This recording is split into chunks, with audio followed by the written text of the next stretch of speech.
Welcome, this is video 1 in Practical Career Mentoring for Youth Workers.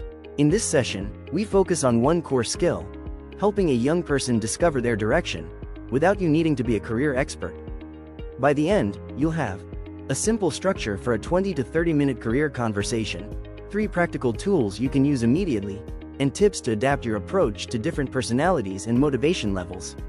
Let's start with an important mindset shift. Many youth workers feel pressured to give the right answer, the right job, the right course, the right path. But career mentoring works better when you move from advice giving to process guiding. Your job is not to decide for them. Your job is to help them notice patterns, what energizes them, what drains them, what they're naturally good at, what they're willing to learn, and then translate that into a few realistic directions to test. Here's a structure you can reuse in almost any setting. Step 1. Warm up and trust. Start with where they are today. What's going on, what they're worried about, what they hope for. Step 2. Explore. This is where you use open questions and one simple tool, interest mapping, a skills tree, or the 3 circles. Step 3. Reflect and narrow. You summarize what you heard and help them identify 2 to 4 direction ideas. Step 4. Agree on a small next step. Even a direction session should end with a small action, because action builds confidence. This structure keeps the session practical and prevents it from becoming an endless chat or a lecture. Now, the easiest way to improve your mentoring is to start with open questions instead of solutions. If a young person says, "I don't know what I want," it's tempting to respond with suggestions. But suggestions can shut exploration down, especially if they feel judged or pressured. Try questions that connect to real experience. For example, what do you enjoy enough that you lose track of time? When do you feel proud of yourself, and what did you do to earn that feeling? What do people come to you for help with?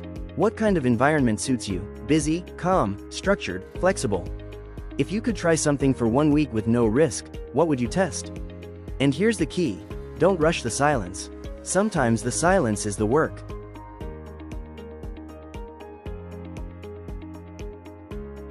When they answer, you can deepen the conversation with simple follow-up prompts. Tell me more. What made that interesting to you? What was difficult about it? What part felt easy? If you did more of that, what could it lead to? These prompts keep you in a coaching role, curious, supportive, and structured, without turning it into an interview. Now let's go into the first tool, interest mapping. This is perfect for young people who say, "I have no idea," or who jump between options. Here's how it works. Ask them to name things in 3 categories. What are you curious about? What have you tried? Even a little. What do you want to try next? Encourage speed and honesty. This is not a test. Then you do something important. You look for themes. Not job titles, themes. For example, a young person might list music, editing videos, design, TikTok. That theme might be creative production. Or they list helping younger kids, coaching, volunteering, psychology. The theme might be supporting people. Once you identify themes, you ask, which 2 or 3 themes feel most you right now? That gives you a starting direction without forcing a final decision. Tool 2 is the skills tree. This is especially useful when a young person lacks confidence, has limited formal work experience, or believes they have no skills. You guide them through 3 layers. First, experiences, not just jobs. Experiences include school projects, family responsibilities, sports, hobbies, volunteering, online communities, anything. Second, skills that grew from those experiences. Skills like communication, organizing, problem-solving, reliability, creativity, teamwork, managing conflict, learning quickly. Third, evidence. 1 or 2 short examples. I did this, and the result was that. Evidence matters because it moves skills from vague claims to believable strengths. When you do this well, the young person often realizes, I'm not empty.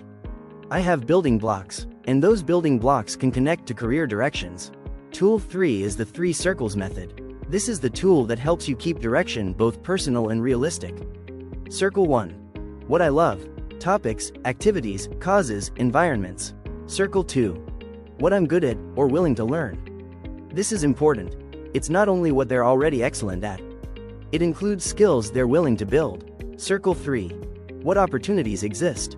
Not just jobs, also courses, volunteering, apprenticeships, internships, entry-level roles, small projects, online pathways. Then you look at overlaps. Overlaps do not give you one perfect answer. They give you 2 to 4 directions worth testing. For example, love, technology and games. Good at or willing. Problem solving, learning tools. Opportunities. Short online courses, school clubs, volunteer IT support, junior pathways. A direction might become: try a beginner course and a small practical project to test fit. Now, the same tools work differently depending on personality. If someone is quiet or reflective, give them time. Let them write first, then speak. Avoid rapid-fire questions. If someone is talkative or scattered, you provide structure. Summarize often. I'm hearing 3 themes. Let's choose one to go deeper on. If someone is anxious or perfectionist, remove pressure. Frame everything as experiments, not permanent choices. We are testing, not committing. If someone is overconfident, bring in reality checks gently through evidence and next steps. What have you done so far that proves this direction fits you, and what's the next concrete test? Finally, adapt to motivation levels. With low motivation, reduce friction. Ask for a 10-minute action, not a life plan. Build wins. With mixed motivation, connect direction to values and short-term rewards. Confidence, independence, belonging, stability. With high motivation, introduce accountability. A follow-up date, a progress check, and one measurable step. Let's close with what success looks like after a single direction session. Success is not a final decision.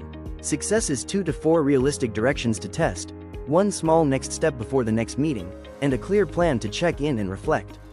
In video 2, we'll take these directions and turn them into a practical action plan using SMART goals and a simple career roadmap template.